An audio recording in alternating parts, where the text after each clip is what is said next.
네, 반갑습니다. 자, 오늘 할 차례는 어디죠?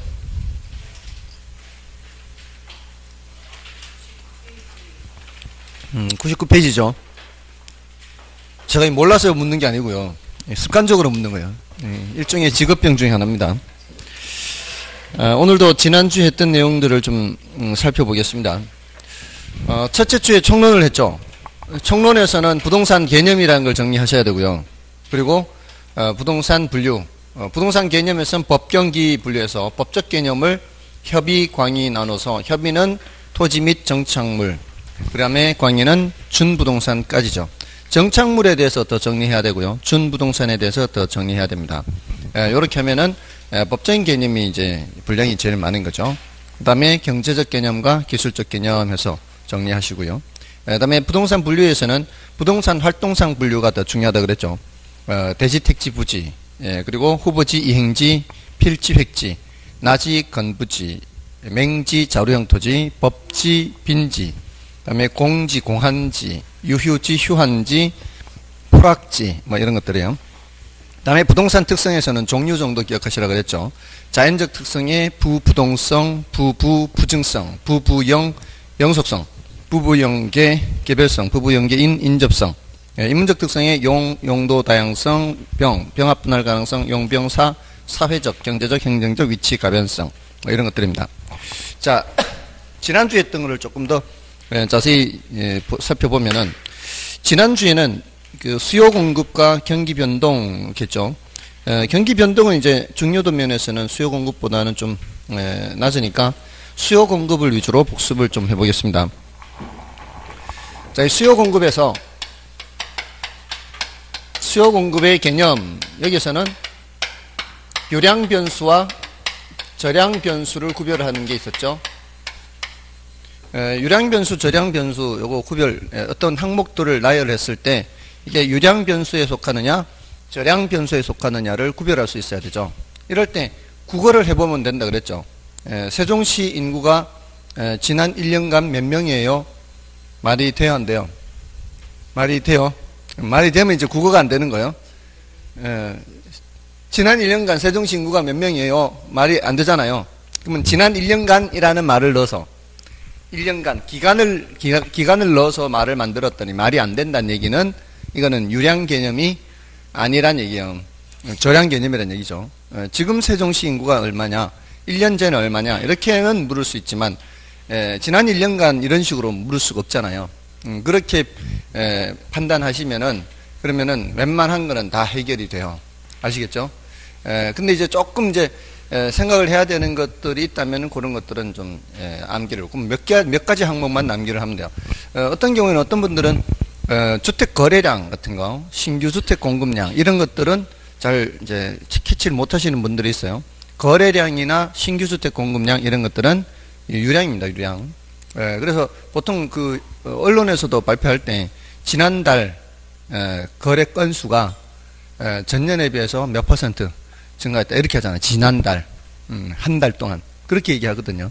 아무튼 거래량이나 또는 신규 주택 공급량 이런 것들은 유량이죠.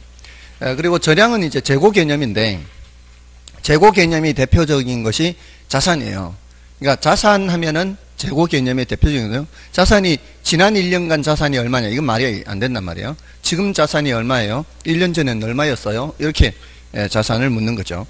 자, 근데 자산이라고 하는 것은 부채 더하기 자본입니다. 이 자산이라고 얘기할 때는 순수히 내 것만 얘기하는 것이 아니라 빚도 함께 얘기하는 거예요. 그래서 내 것만 얘기할 때는 순자산이라고 얘기합니다. 순자산. 그러니까 자산에서 뭐를 뺀 거예요? 부채를 뺀 거죠. 그러면 부채도 저량 개념이고, 부채도 저량 개념이죠. 순자산, 자본 이런 것들은 전부 다 저량 개념이에요. 자산에 계산되는 항목들은 전부 다 저량 개념이죠. 그리고 소득도 마찬가지, 유량의 대표적인 거라고 했지만 소득과 관련되는 내용들은 전부 다 유량 개념이에요. 예를 들어 사업소득도 소득이지 않습니까? 이자소득도 소득이고, 근데 그 사업소득도 매출액에서 비용을 빼야 소득이 나올 거 아니에요. 그럼 매출액이라는 것도 무슨 개념? 유량 개념이고요. 비용이라는 것도 유량 개념이라는 얘기예요. 자, 그렇게 해서 기억을 하시면 그렇게 어렵지는 않을 겁니다. 다음에 이제 수요량 변화와 수요 변화, 공급량 변화와 공급 변화, 이거 중요하다 그랬죠.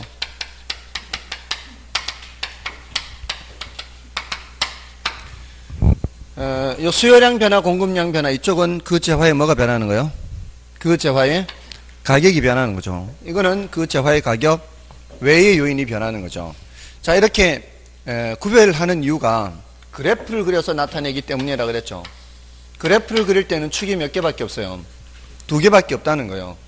수량에 영향을 미치는 것이 굉장히 많단 말이에요.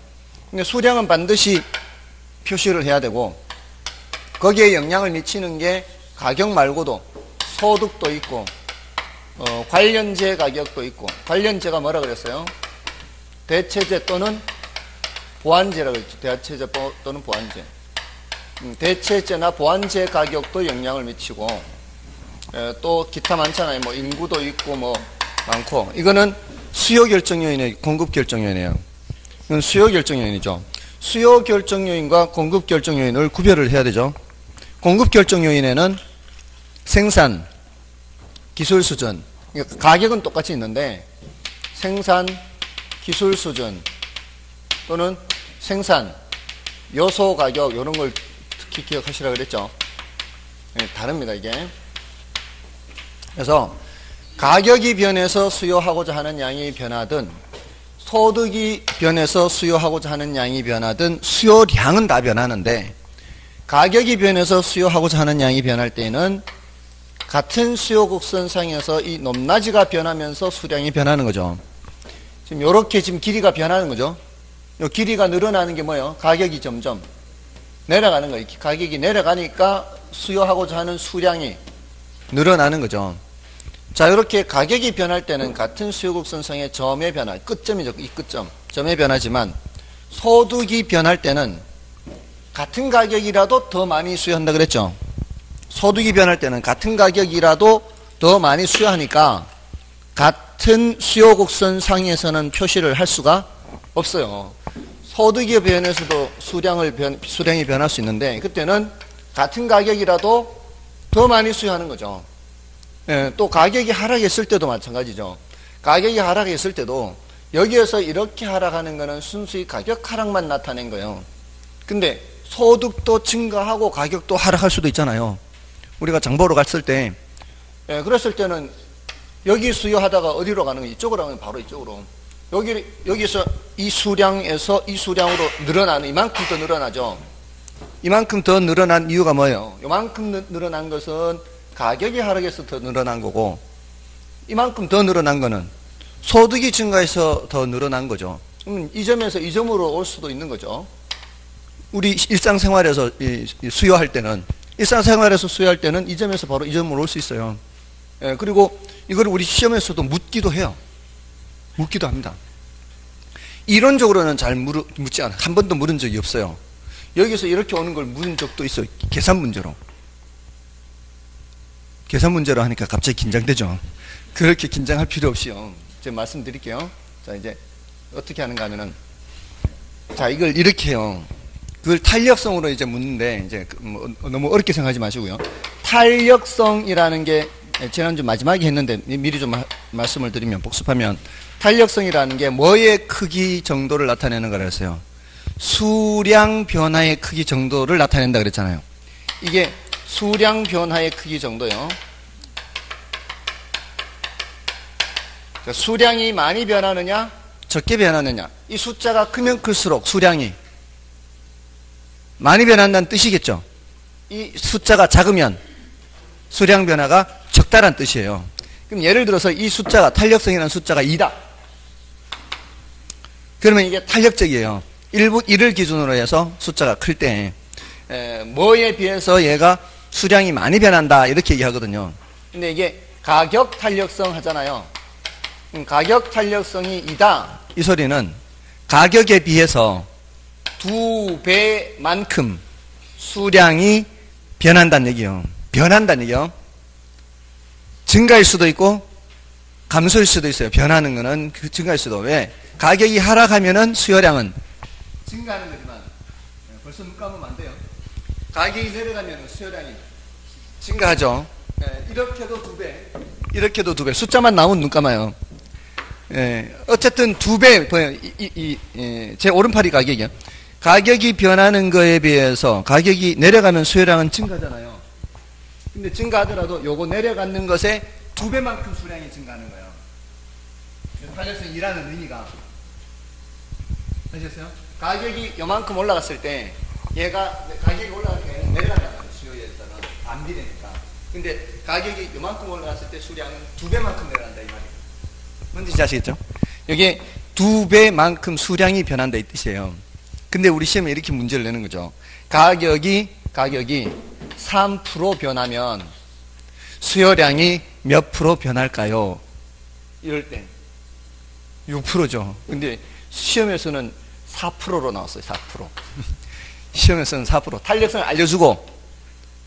알려주고 수요량이 가격이 4% 변할 때 수요량이 몇 프로 변할까요? 이렇게 물어요. 몇 프로? 곱하기 8%. 끝이에요. 끝. 이걸 어렵다고 하면 돼요. 이게 우리 시험이에요. 다만 가격이 4% 증가라고 출제를 했어요. 가격이 4% 증가. 근데 이쪽에 지문의 정답은 8% 증가도 있고 8% 감소도 있단 말이죠. 그것만 체크하면 되는 거예요. 가격이 올라가면은 이쪽 수요량은 가격이 올라가면 수요량은 감소. 이러면 안 되는 거예요.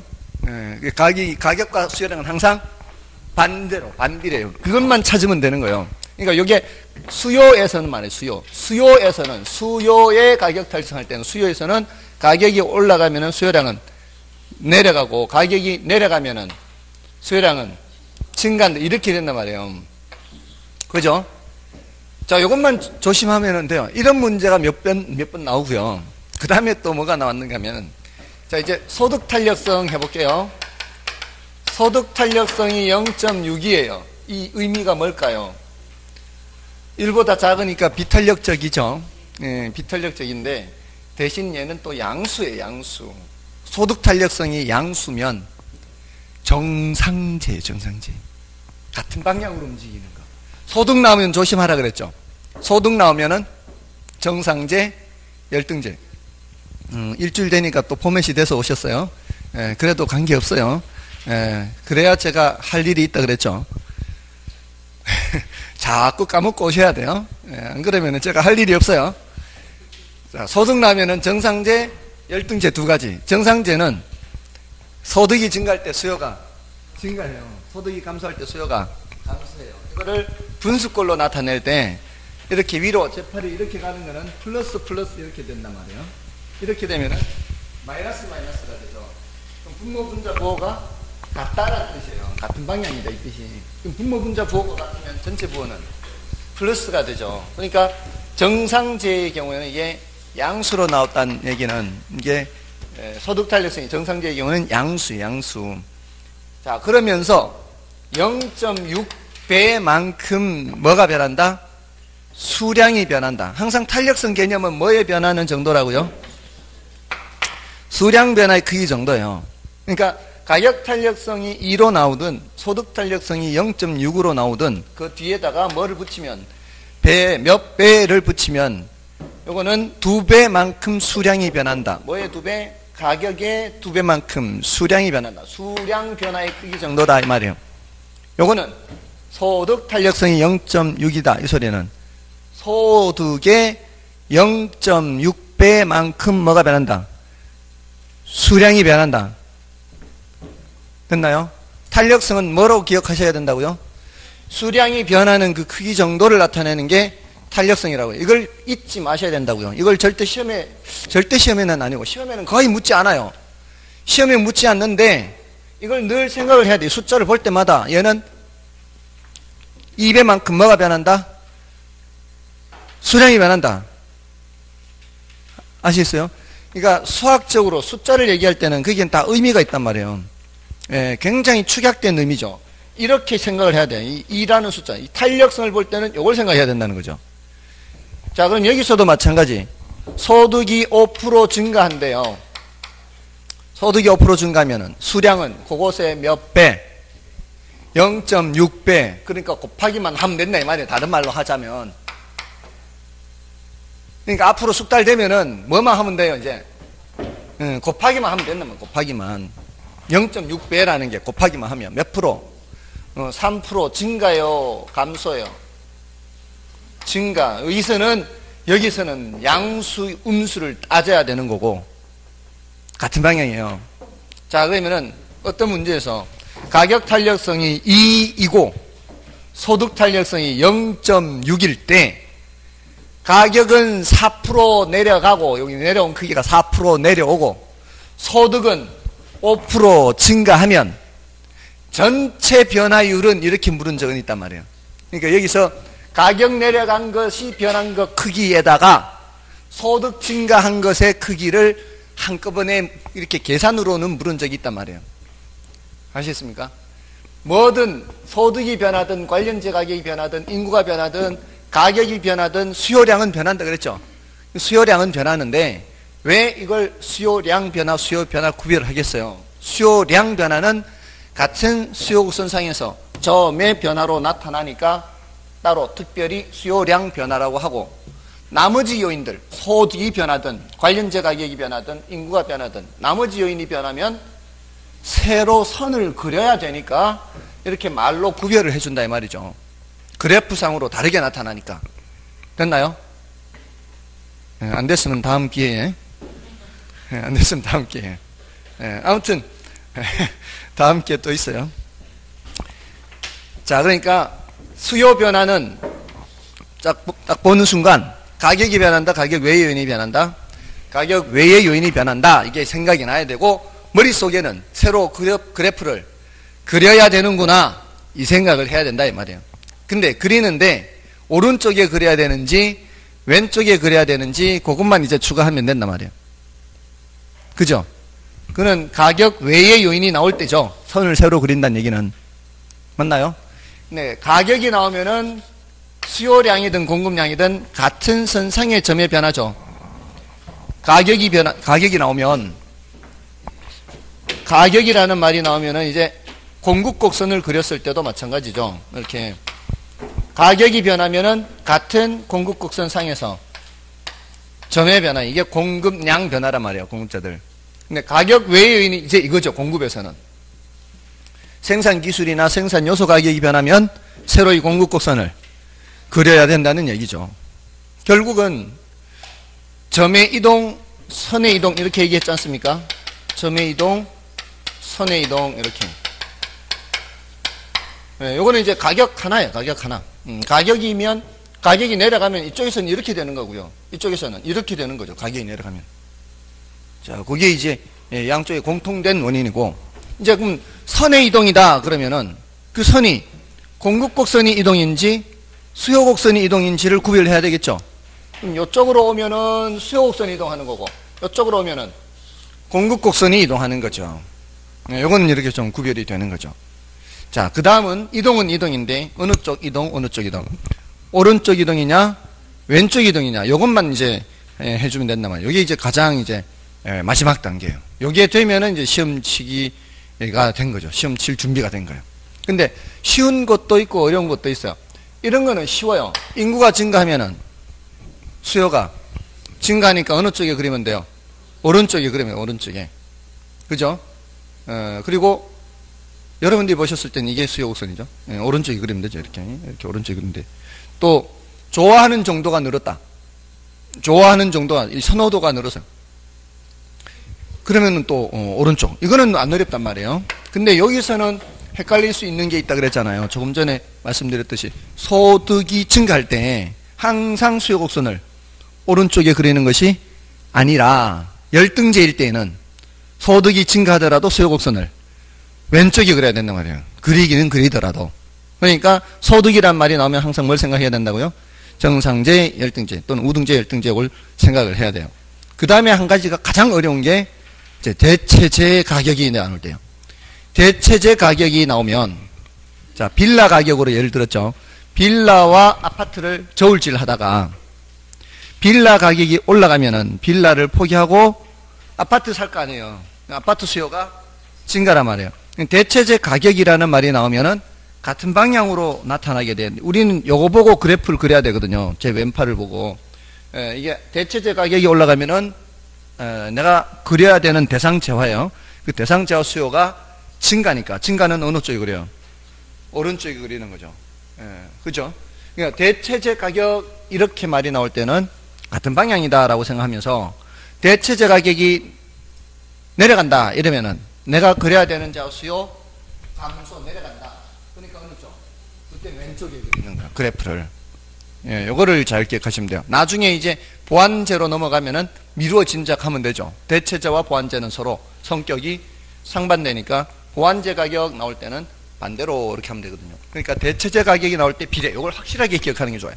두 개가 나올 때는 하나를 확실하게 절대 틀리지 않을 때까지 확실하게 한 후에 추가로 다른 걸 하면 되는 거예요. 그래서 대체재 가격은 비례다. 됐나요? 요것이 해결되면은 그러면은 더 이상 할 게 없어요. 여기서는. 아시겠죠? 혹시 무슨 일 있어요? 지금 어디 딴 데 갔다 온 것 같아요. 눈빛을 보면 보여요, 그게.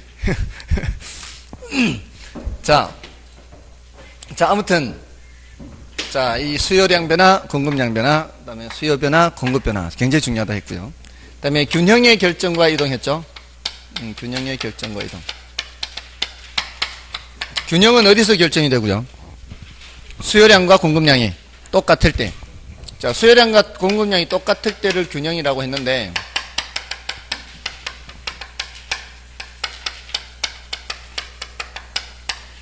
불균형이라는 게 뭐라 그랬어요?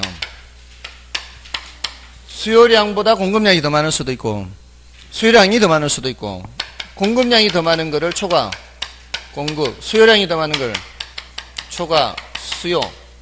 자, 초과 공급일 때는 가격이 어떻게?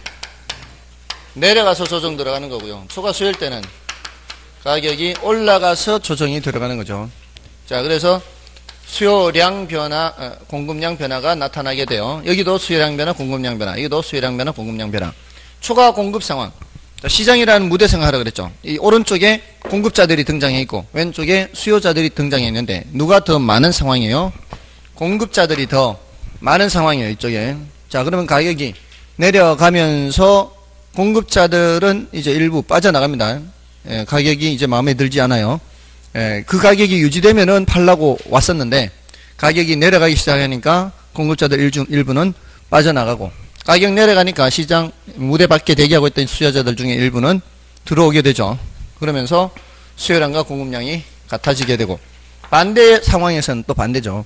수요하고자 하는 사람이 더 많은 상황에서는 가격이 올라간단 말이에요. 가격이 올라가면서 수요하고자 했던 사람 중에 일부는 빠져나가면서 무대 밖에 대기하고 있던 공급자들 일부는 다시 시장으로 들어오게 되는 거죠. 자, 요거를 그래프로 나타낸 게 바로 이거지 않습니까? 이 균형점이 요점이죠. 균형으로 가야겠는데 균형점보다 높은 위치에서는 이 말이에요.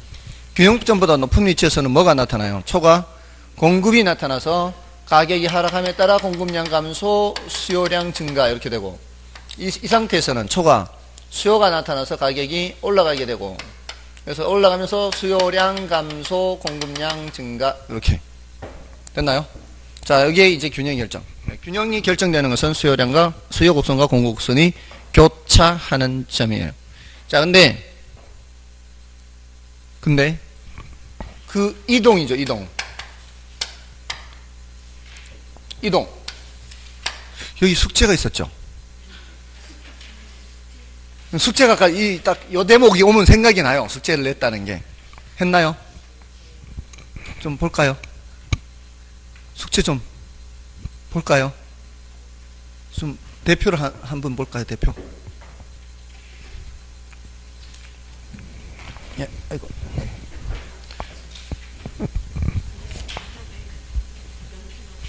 이거요. 그래프는 왜 다 안 그렸어요? 그래프도 그리는 게 숙제인데. 예. 근데 그 결과만 적으셨어요. 수요 증가는 제가 그때 했던 거고요. 수요가 증가하면은 균형량이 어떻게 되는지, 균형 가격이 어떻게 되는지, 이걸 이제 대답하는 거였죠.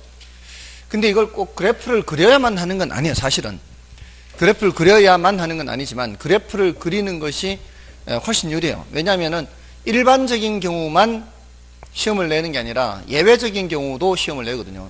수직이나 수평인, 수요곡선이 일반적으로는 우하향하지만 예외적으로는 수직이나 수평인 경우를 이제 예를 든단 말이에요.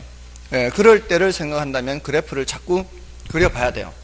이걸 그려보지 않으면은 숙달이 안 되니까. 안 그리고도 알아요. 사실은 일반적인 경우는 우리가 상식적으로도 아니까. 왜? 우리 경제 생활을 해왔지 않았습니까? 시장이라는 무대가 북적북적거려지면은 거래량이 많아지겠어요? 적어지겠어요? 많아지겠죠. 시장이라는 무대가 북적거려진다는 거는 등장하는 사람들이 많아진다는 얘기잖아요. 그러면 수요가 증가하든 공급이 증가하든 증가하면은 시장은 북적거려지죠. 자, 그러면 수요가 증가하든 공급이 증가하든 이 말이에요. 균형량은 어떻게 된다고요? 균형량은 다 증가해요. 이제 이걸 찾는 게 패턴이었어요. 지난주 숙제가 이게 패턴이 나올 것이다. 이게 패턴이에요. 이게 수요가 증가하든 공급이 증가하든 거래량은 증가하는 거예요. 근데 수요의 경우에는 수요가 증가하면 기존의 물량으로는 부족하게 되겠죠. 기존의 물량으로는 부족하게 되면은 가격이 올라가게 돼요. 그럼 균형 가격은 기존의 물량이 남게 되느냐 모자라게 되느냐로 판단하면 돼요. 가격은 기존의 물량이 모자라게 되는 상황이라면 가격은 올라갈 거고요. 기존의 물량이 모자라게 되는 기존의 물량이 남게 되는 상황이라면 시장에 물량이 남아도는 상황이 되면 가격은 내려가는 거죠. 그러니까 모자라게 되는 상황은 시장에 물량이 모자라게 되는 상황은 수요가 증가해서 모자랄 수가 있고요. 공급이 감소해서 모자랄 수가 있는 거죠. 그렇죠? 그럼 가격은 올라가게 되는 거죠. 맞나요? 둘 중에 하나. 가격이 올라가는 상황은 수요가 증가하거나 또는 공급이 감소하면 가격은 올라가게 돼 있다고요. 이거는 철칙이에요. 철칙. 예를 들어 국제유가가 올라갔대요. 어제 뉴스에. 일주일째만 올라가고 있대요. 국제유가가. 왜 올라갔을까요? 수요가 많거나 공급이 줄을까? 그렇게 대답하면 돼요. 그렇게 대답하면 돼요. 근데 왜 수요가 증가했냐 물으면 대답 못하겠지만 왜 공급이 줄었냐 하면 대답을 못할 수도 있겠지만 분명히 그 둘 중에 하나입니다. 예를 들어서 미국 텍사스, 서부 텍사스 재고량이 지난 몇 년 중에 가장 최저로 내려갔대요. 지금 물량이 줄어들었다는 얘기죠. 그러니까 가격이 올라가는 거죠. 또는 중국 다음에 이제 인도가 이제 막 인도 베트남 이쪽에 동남아에서 원유 수요가 늘어나서 가격이 올랐다. 이렇게 나올 수 있다는 거죠. 뭔 뜻인지 아시겠죠? 금값이 올라갔대요. 금값이. 그 이유는 둘 중에 하나는 수요가 증가했거나 공급이 줄었거나 둘 중에 반드시 그렇습니다. 그러니까 자, 우리 부동산 쪽에 전세가가 올라가요. 전세가 올라가는 거는 뭐 중에 하나예요? 수요가 증가했거나 공급이 줄었거나 다 똑같아요. 이게 철칙입니다. 이거는 경제 현상에서는 철칙이기 때문에 우리 이런 걸 상식적으로 알 수 있다는 거죠. 수요가 증가하면 가격은 올라가는 거예요. 공급이 증가하면 가격은 내려가는 거죠. 이거는 그래프를 안 그려도 알 수 있단 말이에요. 이것도 상식적으로 알 수 있는 데다가 이것도 상식적으로 알 수 있죠. 그럼 수요가 감소하면 사람들이 빠져나가는 거예요. 그러니까 그 머릿속에 자꾸 생각을 하라고. 수요가 감소한다, 빠져나간다, 증가한다, 들어온다, 이걸 자꾸 생각하라고. 빠져나가면 시장이 어떻게 돼요? 한산해질 거 아니에요. 한산해지면 거래량은 줄죠. 그러면서 수요가 줄면은 이 사는 사람이 빠져나가면은 물량이 남아돌게 되죠. 이쪽 저쪽이 있는데 이 물건 있는 쪽이고 이쪽은 사람 사는 쪽이고 사는 사람들이 빠져나가 버리면 물량이 남아돌게 될 거 아니에요. 그럼 가격은 내려갈 거 아니에요. 자, 여기서 무슨 패턴이 나오는 거예요? 수요의 경우에는 수요 증가의 방향과 다 일치하죠. 수요 감소면 일치한 이 패턴을 찾으라는 얘기였어요. 그리고 패턴이 이쪽 패턴과 이쪽 패턴이에요. 이렇게 패턴이 이렇게 되고 이쪽 패턴이 이렇게 되고 공급이 감소하면 거래량 어떻게 돼요? 공급이 감소히 빠져나가니까 거래량은 감소하고 물량은 모자라니까 가격은, 이거는 상식적으로도 할 수 있어요. 아시겠어요? 그러니까 뭘 그려야 된다고요? 그래프를 그려야 된다고요. 아시겠죠? 그래프 그리는 게 숙제예요. 그래프. 한 번 더 숙제 안 하신 분들 그래프 그리는 겁니다. 아시겠죠? 수요곡선 이동시키고 공공선 이동시켜서 요 결과가 나오는지를 확인하시는 겁니다. 자, 이게 균형의 이동이었어요. 균형의 이동은 이런 선의 이동으로 나타나게 되죠. 그 다음에 이제 탄력성 했고요. 탄력성 개념은 방금 했죠? 탄력성 개념. 탄력성 뭐라고요? 수량 변화의 크기 정도. 절대 잊으면 안 돼요. 탄력성이 0.4다. 이게 뭔 뜻이라고요? 0.4배만큼 수량이 변한다 이 말이에요. 뭐의 0.4배인지는 그 앞에 단어를 보면 돼요. 가격 탄력성이 0.4라 그러면은 가격의 0.4배만큼 수량이 변한다. 소득 탄력성이 0.7이다 그러면은 소득의 0.7배만큼 수량이 변한다. 교차 탄력성이 0.4다 그러면은 X제 가격의 0.4배만큼 Y제 수요량이 변한다. 됐나요? 다 탄력성은 뭐의 변화 정도라고요? 수량 변화의 정도. 이걸 절대 잊지 마시라고요. 이걸 안 잊으면은 계산 문제가 나오도 뭐 하기만 하면 돼요? 곱하기로 끝나는 거예요. 곱하기. 곱하기 하면 끝나는 그런 계산 문제를 그걸 어렵다고 못 푸는 그런 사태가 발생한다고요. 그 개념을 기억을 못하면은. 그래서 개념을 꼭 기억하라는 거예요. 그죠? 뭐만 하면 되니까. 곱하기만 하면 되니까. 몇 배만큼 변하는 것은 다 곱하기, 곱셈 하는 거란 말이에요. 됐죠? 다음에 개념은 그렇고요. 종류에 뭐가 있어요? 종류. 종류에 조금 전에 말씀드렸듯이 가격 탄력성, 소득 탄력성, 교차 탄력성. 자, 여기서는 요 밑에 두 개는 뭘 조심해야 된다 그랬어요? 양수면, 음수면. 이렇게. 양수면 소득에서는 정상제, 음수면 열등제, 반대 방향. 교차 탄력성이 양수면 대체제, 같은 방향 대체제 가격이 나오면은 같은 방향 생각하라 그랬죠. 그건 양수인 거예요. 음수이면 보완제, 이렇게. 그걸 기억하시는 거고. 그 다음에 가격 탄력성에서는 가격 탄력성과 그래프 했죠. 그래프가 완만해질수록 탄력적이에요, 비탄력적이에요? 탄력적. 가파를수록 비탄력적. 완만할수록 수량 변화가 더 크니까. 그죠? 그래서 수평이 되어버리면 완전 탄력적. 수직이 되어버리면 완전 비탄력적. 이렇게 된다 그랬죠. 예, 그건 공급곡선도 마찬가지예요. 공급곡선도 완만할수록 더 탄력적이죠. 가파를수록 더 비탄력적. 똑같아요. 다음에 탄력성의 응용에서 그 판매 수입 했죠. 탄력성과 판매 수입. 제가 맥주 얘기 안 했나요? 탄력적일 때 수요의 탄력성이 1보다 클 때, 수탄이 1보다 클 때 가격을 낮추는 것이 판매 수입을 증가시킨다, 낮춘다. 가격을 낮추는 것이 판매 수입을 증가시킨다 그랬죠. 왜냐하면은 자, 아까 제 오른팔이 가격이고요, 왼팔이 수량 변하는 정도요. 그러니까 이게 가격이 변할 때 이 판매 수입을 계산을 하는 거는 가격 곱하기 수량 하거든요. 이 판매 수입은 수요자의 지출액과 같다 그랬죠. 자, 가격이 1,000원짜리 물건을 내가 10개를 사면은 얼마를 지출하게 돼요? 10,000원을 지출하게 되죠. 이 10,000원만큼 그 가게 입장에서는 판매 수입이 발생한 거죠. 자, 근데 이 1,000원짜리 하는 물건이 단가가 내려가면은 판매 수입의 긍정적인 부분이에요, 부정적인 부분이에요? 단가가 내려가면은 부정적인 부분이죠. 단가가 내려가면은 판매 수입이라는 관점에서는 부정적이에요. 근데 다행히도 가격이 내려가면은 수요량은 증가해요. 이쪽은 내려가지만 이쪽은 증가한단 말이에요. 이게 올라가는 점에서는 부정적이에요, 긍정적이에요? 긍정적이죠. 여기에 내려간다는 점에서는 부정적인데 이게 올라간다는 점에서는 긍정적이란 말이죠. 또 얘가 이쪽이 올라갈 때는 이쪽은 내려가요.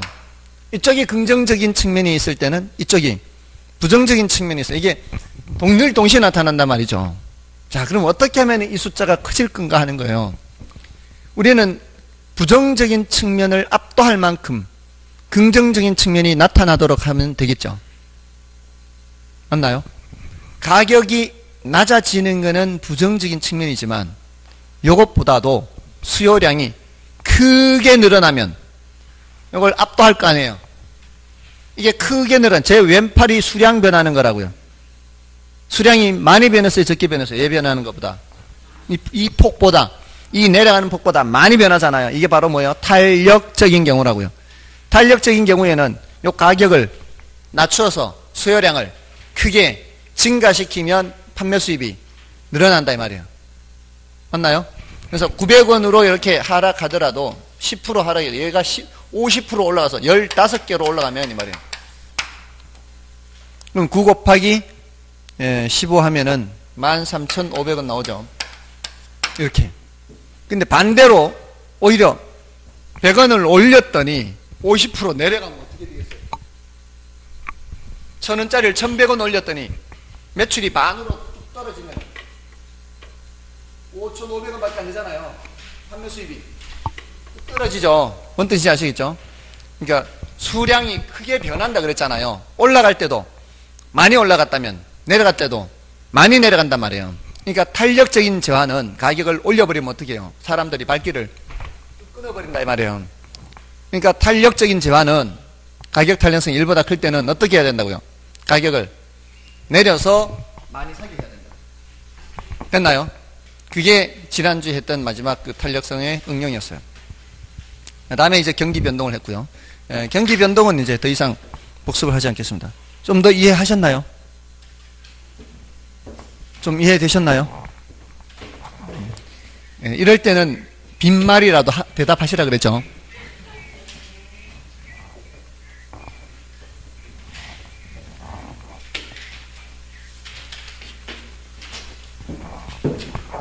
자, 오늘은 이제 경기 변동 나머지 하고요. 그 다음에 이제 시장론, 정책론까지 들어갈 겁니다. 지난 순환에 했던 순서대로. 자, 일단 99쪽에 부동산 경기 변동 순환 국면별 특성이 있죠. 자, 이 순환 국면별 특성은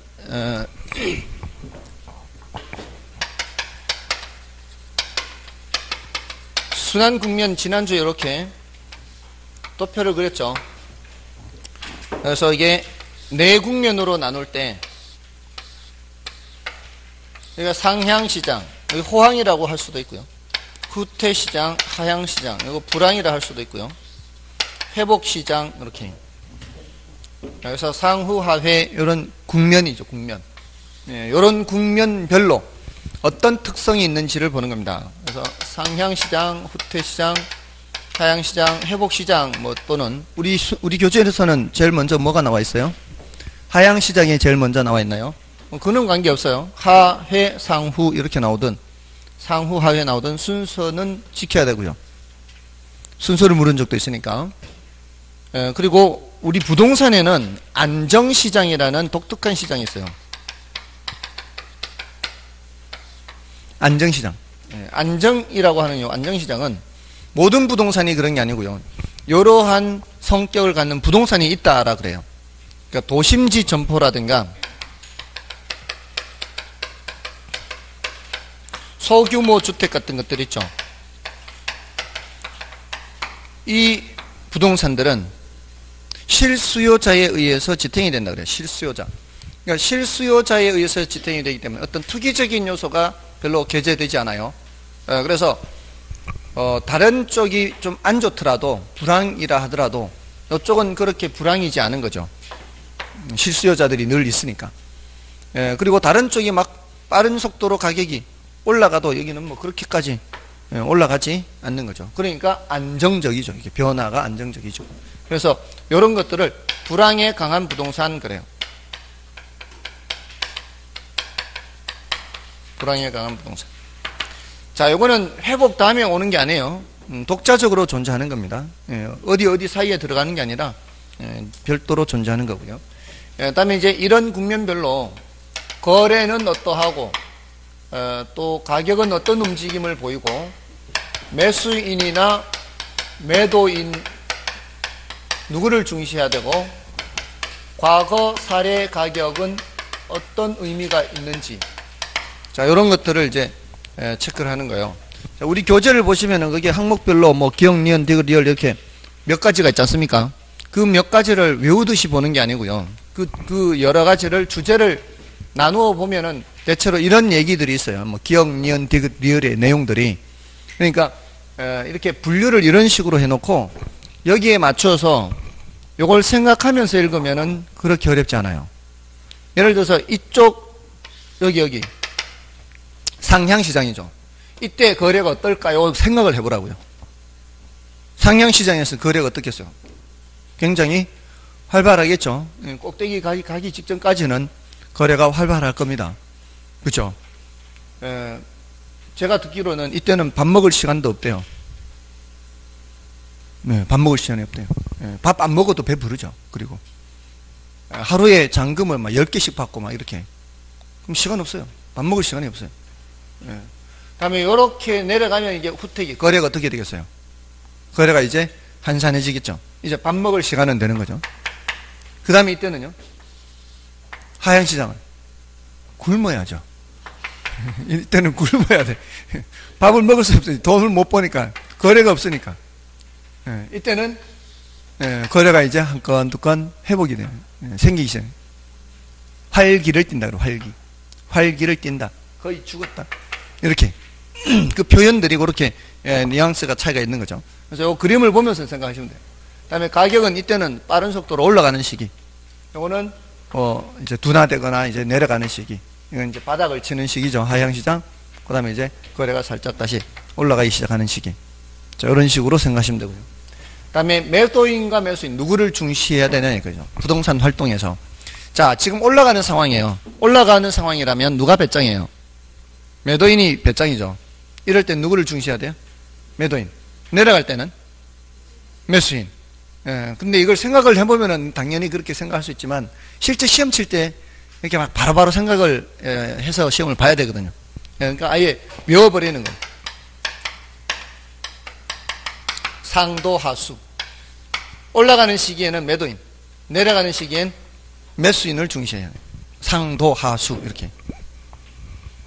됐나요? 외워버리는 게 속편해요. 생각해서 하면 시간이 걸리니까. 우리가 암기하는 게 이해를 못해서 암기하는 것도 있지만 시간을 줄이기 위해서 암기하는 것도 있어요. 이런 거는 시간을 줄이기 위해서 암기하는 거예요. 아까 대체제 가격이 나오면은 같은 방향이라고 해서 반대 방향이라고 그랬어요. 같은 방향이라고 했죠. 이것도 시간을 줄이기 위한 거예요. 천천히 생각하면 다 생각할 수 있어요. 빌라하고 아파트하고 저울질 하다가 빌라 가격이 올라가면은 빌라 안 사고 아파트 사는구나. 이렇게 하다 보면 시험 끝났어요, 벌써. 그러니까 시험 시간이 부족하기 때문에 시간을 절약하기 위해서 그냥 대체적 가격이 나오면 같은 방이다. 외워버리는 거죠. 그래서 외우는 거예요. 이것도 마찬가지 상도하수 이렇게. 다음에 이거는 이제 어떤 건가 하면 이게 이제 감정평가를 좀 하면 조금 더 나을 수 있는데 뭐 그렇게 크게 문제 되지 않나요? 설명드리는 데는. 여러분들 이제 감정평가를 할 때 그 방식 중에 이 물건을 평가할 때 이 물건하고 비슷한 다른 물건이 과거에 얼마에 거래됐는지를 보고 비교하는 방식이 있어요. 비교 방식이라 해요. 비교 방식. 이미 과거에 거래된 물건과 내가 지금 평가해야 되는 물건을 비교하는 방식. 자, 이럴 때는 뭐를 조사를 해야 돼요? 이미 과거에 거래됐던 다른 사례 가격을 조사를 해야 되겠죠. 자, 그 사례 가격을 보고 비교한단 말이에요. 근데 지금 시장 상황이 이렇게 올라가는 상황이에요. 이렇게 올라가는 상황이라면 지금 과거는 이 밑에 있었을 거 아니에요. 과거에 거래된 가격은 여기 있을 거 아니에요. 그럼 내가 지금 평가를 한다면 이 가격보다 높으면 높았지 낮을 수는 없잖아요. 그러면 그 과거 사례 가격은 지금 평가액의 하한선이 된다 그래요. 하한선. 과거 사례 가격은. 맞죠? 근데 시장 상황이 내려가는 상황이란 말이에요. 내려가는 상황에 사례를 조사를 했다면 그 사례는 여기 위에 있을 거 아니에요. 그럼 내가 평가를 할 때에는 요 가격은 요것보다는 낮아야 될 거 아니에요. 그럼 과거 사례 가격은 말이에요. 요 평가되는 금액의 상한이 되는 거죠. 그 상황을 생각해 보면 되는 거죠. 그러니까 과거 사례 가격이라는 것은 이렇게 시장이 올라가는 시기에는 하한의 의미가 있는 거고 과거를 생각하면 돼요. 내려가는 시기에는 상한의 의미가 있다. 이런 의미입니다. 지금 그 기억, 니은, 디귿, 이런 내용들이 그런 표현들이 들어가 있다 이 말이에요. 그러니까 여기에 이제 초점을 맞춰서 읽어주시면 돼요. 그 외에 공실 같은 거. 예를 들어 경기가 좋아지면 공실이 늘어나겠어요? 줄어들겠어요? 줄어들겠죠. 경기가 안 좋아지면 늘어나겠죠. 그런 얘기들입니다. 그죠? 그러니까 읽으실 때 여기에 그림을 그리면서 그걸 초점을 이렇게 주제를 나누시라고요. 주제를 나누어서 생각하면은 어렵지 않게 읽을 수 있습니다. 자, 됐죠? 다음에 101쪽에 거미집 모형 있죠? 거미집 모형은 요거는 조금 쉬고 말씀드릴까요?